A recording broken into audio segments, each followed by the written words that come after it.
Bonjour, je suis Emmanuelle Debaby, je suis en charge de l'activité recouvrement au sein de Comdata France Contentieux et aujourd'hui nous allons parler de recouvrement.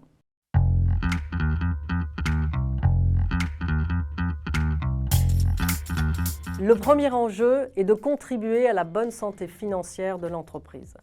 25% des défaillances d'entreprises sont dues à des problématiques d'impayés. Dans le contexte actuel, qui est contraint, inflation, crise de l'énergie, dégradation de la solvabilité, le deuxième enjeu est de recouvrer rapidement. Et il devient stratégique d'être le premier à se faire payer.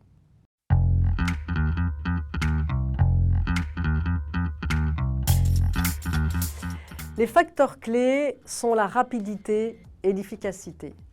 La règle d'or dans notre métier, plus une créance est récente, plus facilement on peut régulariser la situation. Les moyens sont de détecter rapidement les incidents et les retards de paiement. Notamment pour les entreprises, c'est de piloter leur encours client et l'ancienneté.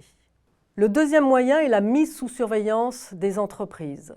Cela permet d'alerter en cas de dégradation de la solvabilité et de définir les stratégies de recouvrement.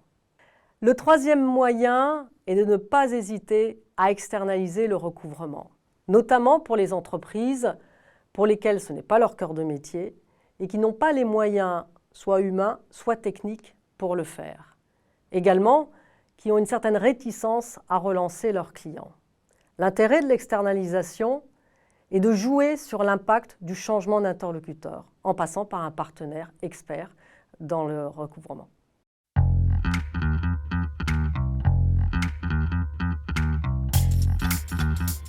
La réponse est dans la question.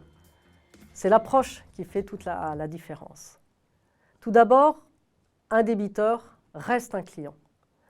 Quand on est en interaction avec le débiteur, la priorité, c'est de comprendre la cause de l'impayé. Par rapport à cette cause, on va adapter des solutions pour essayer de résoudre la situation. Ensuite, ces causes d'impayés, il faut les remonter aux créanciers. Il faut savoir que 85% des dossiers que nous arrivons à solder, nous le faisons en phase amiable.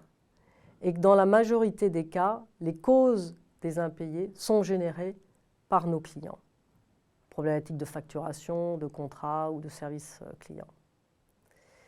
Le dernier point qui est déterminant, c'est la qualité des données transmises, qui permettent une analyse beaucoup plus précise et de définir et d'adapter des stratégies de recouvrement en fonction de la solvabilité ou en fonction des moyens de contact qui nous ont été transmis.